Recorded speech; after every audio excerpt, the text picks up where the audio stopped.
DCR आणि non DCR panel मध्ये काय डिफरन्स असतो? तर डीसीआर पॅनल म्हणजे डोमेस्टिक कंटेंट रिक्वायरमेंट आणि नॉन डीसीआर जे out of country material by केलेलं असतं आणि इंडियामध्ये मॅन्युफॅक्चर होतं त्याला नॉन डीसीआर म्हणतो. म्हणजे त्याचं सर्टिफिकेट आपल्याला भेटणार नाही आणि डीसीआर पॅनलचं आपल्याला एक डीसीआर सर्टिफिकेट भेटतं. जे पॅनल आपण सबसिडीमध्ये यूज करतो त्याला आपण डीसीआर पॅनल म्हणतो आणि जे नॉन सबसिडीमध्ये यूज करतो त्याला आपण नॉन डीसीआर पॅनल म्हणतो.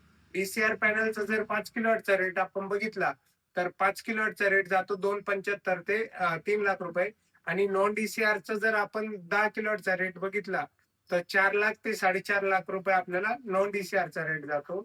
आणि डीसीआर पॅनल हे फक्त आपण सबसिडीमध्ये यूज करतो. 1 जून 2026 पासून डीसीआर पॅनल हे कंपल्सरी होणार आहे आणि ज्या लोकांना सोलार बसवायचंय तर त्यांनी या जूनच्या पहिले त्यांचं सोलर सिस्टम इन्स्टॉल करायला पाहिजे. कारण की त्याची रेट सध्या कमी राहणार आहे. 30 जूनच्या नंतर आपल्याला वाढलेली बघायला भेटेल. धन्यवाद.